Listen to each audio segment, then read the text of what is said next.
1, koji je najveći naš proizvodni kapacitet, i red veličine koji mi obezbeđujemo na tržištu je na nivou 10%, ali opet se vraćamo u situaciju da to je sadržimo elektroenergetsku stabilnost i da vodu Dunava sačuvamo što duže, jer ona nam je prvenstveno važna i zbog hlađenja termoelektrane u Kostolcu, ali i držanje uspora Save za potrebe hlađenja termoelektrane TEP, gde nam svi blokovi sem ovih u remontu na Kostolcu jednog i na TEP-u jednog nisu u funkciji. Jeste ovo period velikog izazova, ali želim još jednom da naglasim da građani i privreda ne treba da brinu o redovnom snabdevanju električnom energijom.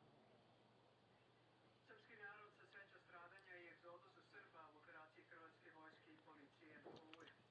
Za samo 48 sati područje nekadašnje Republike Srpske Krajine bilo je etnički čisto. Proterano je više od 220.000 Srba, ubijeno oko 2.000, dok sudbina 619 osoba još nije poznata. 31 godinu kasnije još se dopunjava registar žrtava. Do danas nema presuda za zločine. Dok su za Srbe dani tuge i sećanja na stradanje i progon u Oluji, Hrvatska je obeležila dan pobede u Kninu, gradu u kojem je nekada živjelo većinsko srpsko stanovništvo. Centralnoj manifestaciji prisustvovao je hrvatski državnik i vojni državnik. Premijer Srbije Đuro Macuc posetio je u selu Kukujevci u opštini Šid porodicu Vasiljević, koja je prognana iz Hrvatske avgusta 1995. i obišao radove na adaptaciji njihove kuće. Vasiljevići su od države dobili subvenciju za kupovinu kuće na selu, a potom i pomoć u građevinskom materijalu od Komesarijata za izbjeglice i migracije. Država na ovaj način, kaže premijer, nastoji da obezbedi trajnu integraciju i jednake šanse za sve naše sunarodnike prognane tokom akcije Oluje. Macuk je potom obišao i dom zdravlja u Šidu. Ovde su radovi, videli smo u iznosu od nekih 480.000 dinara će se formirati prostorije za ovo dvoje mališana i mi ćemo se truditi, Republika Srbija radi na tome da sve svoje sugrađane obezbedi u svakom pogledu, da nastave da žive i bezbedno i sigurno u novim sredinama u koje su došli, oni su rođeni ovde, ali da im ne dozvolimo da se nikada ne ponovi ono što je bilo pre nekoliko decenija. U Prebilovcima kod Čapljine danas i sutra obeležava se 85 godina od ustaškog zločina nad Srbima. Obeležavanje počinje u hramu Hristovog vaskrsenja, pomenom za više od 4.000 Srba iz Hercegovine, koji su ubijeni u Drugom svetskom ratu i bačeni u 13 jama. Iz 57 porodica niko nije preživeo pogrom. Na prostoru Hercegovine bilo je oko 110 stratišta. Predstavnicima Srpske liste Igoru Simiću, Ivanu Zaporošcu, Ivanu Todosijeviću, Zoranu Todiću i Vasiliju Tomaševiću uručen je poziv osnovnog tužioca u Kosovskoj Mitrovici da u svojstvu okrivljenih daju izjave 13. avgusta. Reč je o postupku koji se protiv njih vodi od trenutka kada je takozvana kosovska policija upala u srpske institucije pre 2 godine u 4 opštine na severu Kosova i Metohije. Na teret im se stavlja navodno falsifikovanje dokumentacije, što zapravo znači da se gone zato što su bili na čelu srpskih institucija koje Priština ne priznaje. U masovnom ruskom napadu dronovima i balističkim raketama na Kijevsku oblast poginulo je 17 ljudi, 44 je povređeno, saopštio ukrajinski predsjednik. Izbili su požari na više lokacije, oštećeno i više skladišnih objekata, saopštili su ukrajinski zvaničnici. Ruska strana tvrdi da su pogođeni centri za skladištenje dronova. U ukrajinskom udaru bespilotnih letelica na Moskovsku oblast poginulo je 5 osoba. Od 17. avgusta osigurana lica usiljena na recept o trošku države. To je 18 novih lekova, od kojih je najveći broj antikoagulanasa koji se... U saobraćajnici Šabac-Loznica poginula su 2 radnika koji su radili na održavanju puta.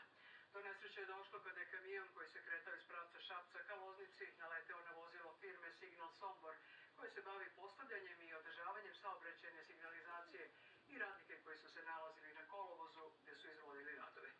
Po nalogu tužioca, vozač kamiona je uhapšen i određeno mu je zadržavanje do 48 sati, saznaje RTS. Po okončanju istrage i prikupljanju svih relevantnih informacija, javnost će biti blagovremeno obaveštena o rezultatima rada nadležnih organa, saopštilo je Ministarstvo saobraćaja. Ministar unutrašnjih poslova Ivica Dačić sastao se u Beogradu sa ministarkom unutrašnjih poslova. Pripadnici Rusi policije uhapsili su u Beogradu dvojicu državljana Sirije u okviru međunarodne istrage usmerene na otkrivanje i razbijanje međunarodne mreže krijumčara ljudi, a po međunarodnoj poternici Interpola Nemačke. Policija je u Dobanovcima kod Surčina zaplenila 30 kg marihuane. Vlasti Gvatemale zadržale su najviši nivo pripravnosti posle erupcije vulkana Fuego, jednog od najaktivnijih u Centralnoj Americi. Oko 1700 ljudi i dalje je smešteno u privremena skloništa zbog opasnosti od pepela i blatnih bujica, saopštili su zvaničnici i upozorili da su ključna naredna 72 sata. U vrhu smo toplotnog talasa. U 15 sati najtopliji su Novi Sad, Sombor, Kikinda, Palić sa 39 stepeni. Stepen manje izmeren je u Beogradu, Loznici i Zrenjaninu. U većini krajeva na snazi je crveni stepen upozorenja.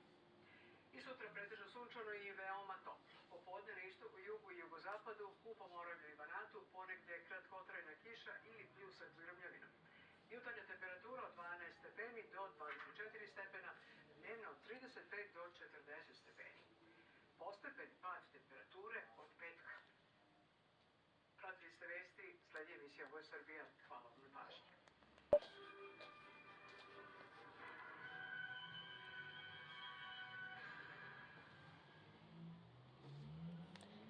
Dobar dan, gledate emisiju Ovo je Srbija, ja sam Dragana Anastasijević, a u današnjoj emisiji između ostalog vidjet ćete.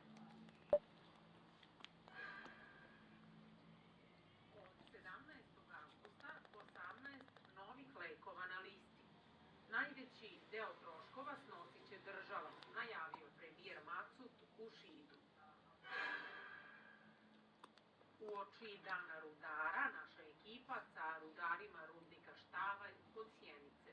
O čemu se najviše priča u jamama, a o čemu se to najviše priča van njih? Pa najviše se u jamama priča o ženama.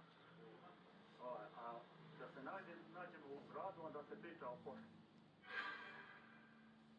Kako se postaje hranitelj za odrasle? Ko može da bude korisnik? U Nišu 20. međunarodno takmičenje u paraglidingu.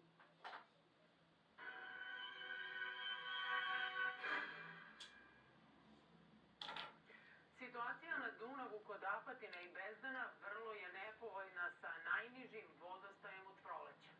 Iz Bezdana se danas javlja Branislav Ugrinov. Branislave, koliki je vodostaj Dunava u Apatinu i Bezdanu